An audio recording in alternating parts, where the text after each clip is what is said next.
Welcome to Indai's Japanese Grammar. Grammar for today.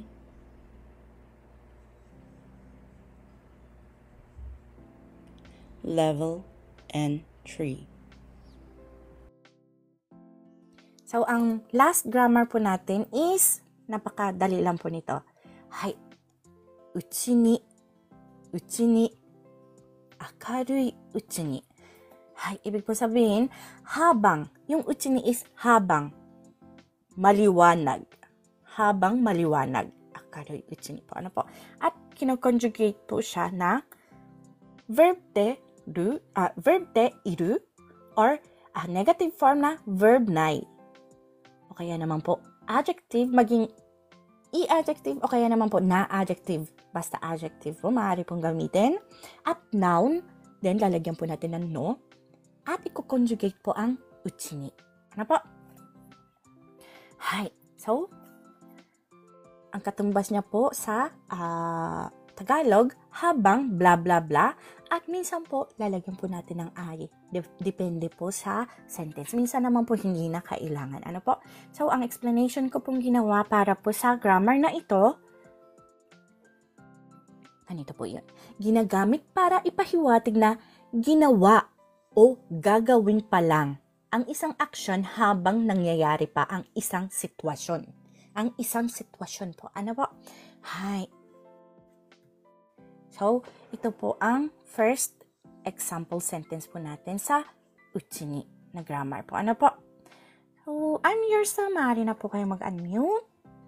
Pag hindi po, maghahanap po tayo ng iba. Komenne, iangat ko na po si Onigiri-san po. Ano po? Siguro nakatulog po si Anyursa. Onigiri-san, yoroshiku onegai itashimasu. Hello! Sabi yun. Onigiri-san, yoroshiku onegai shimasu. よろしくお願いします。はい。明るいうちに帰ってきなさい。はい。帰ってきなさい。そうですね。Nagmamanda siya, ano? Nagmamando. Hay. 明るいうちに帰ってきなさい。Hay. So, yung 明るいうちにpo natin dito is habang maliwanag pa ay. Hay. Paano niyo po siya sasabihin sa Tagalog? So,はい。So, habang maliwanag pa eh, umuwi ka na. So, des. Ang galing talaga ni Onigiri-san. Ang galing niya po mag-English. Nanonood si Inday. Hi, so des, tingnan po natin word by word. Akarui, maliwanag, uchi ni, habang ay. Kaette, umuwi. Kinasay, nagmamanda po siya. So, kana. Hi, so, pag pinagbuo-buo po ang salitang ito, magiging habang maliwanag ay umuwi ka na. Hi, inuutosan niya yung kausap niya.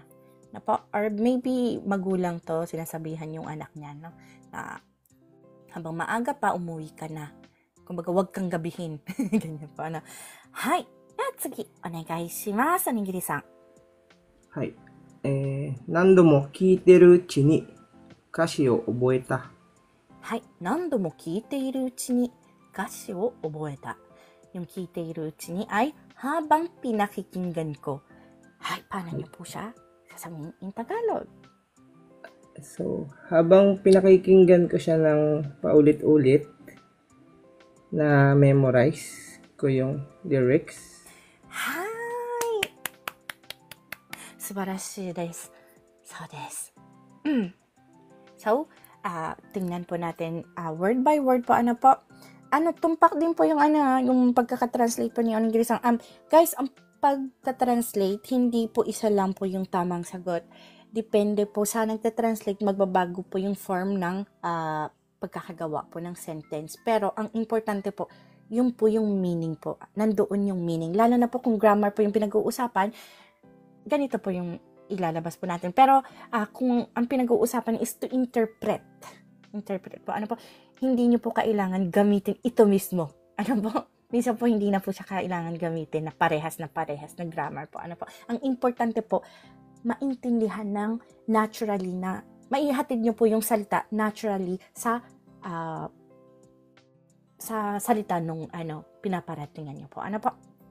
So, ngayon sa Pilipinas, Taglish na, kaya tulad po ng pag-translate po ni Onigiri-san po, ang pinaka-best po para mag-translate. Ano po? So guys, tingnan po natin word by word. Nandomo, maraming beses.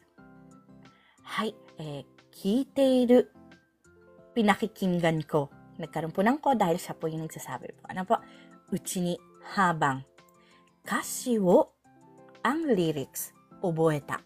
Nasa ulo ko. Hay, so pag pinagsama-sama po ang salitang yon, magiging nasa ulo ko ang lyrics habang pinakikinggan ko ng maraming beses or paulit-ulit tulad po ng binanggit ni Onigiri-san.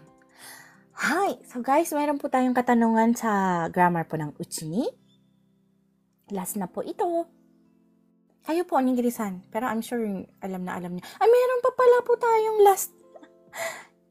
Go pa po tayo, Onigiri-san. じゃあ次、忘れないうちにメモをしておこう。はい、忘れないうちにメモをしておこう。Yung 忘れないうちに is habang hindi pa nalilimutan ay. Hay, so paano niyo po sasabihin in Tagalog? Habang hindi ko pa siya nakakalimutan, ay isusulat ko na in advance or So des.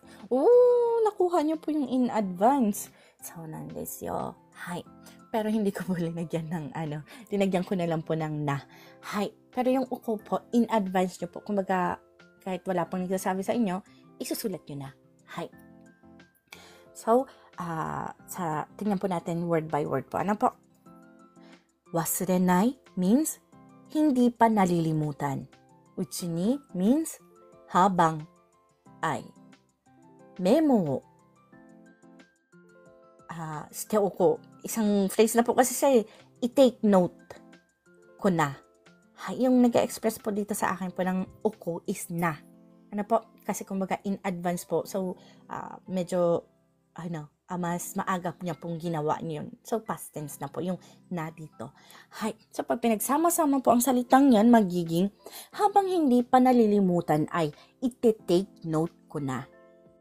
O kaya naman tulad po ng nabanggit po ni Onigiri-san, ime-memo ko in advance. Maaari niyo pong mapanood ang full version nito sa aking YT. Ang link po ay nasa aking profile. Please check and subscribe! Sa taong 2025, may free entry lesson class po tayo tuwing MWF at 8 p.m. Japan time. Minsan, may extra class po tayo ng Saturday. At kapag meron, ay aking ina-announce ng umaga ng Sabado. Para po sa gustong sumali, please follow me and stalk me sa araw na aking nabanggit. Thank you for watching and please continue supporting me, follow me, and share my videos for more contents. Maraming salamat po. Hanggang sa muli.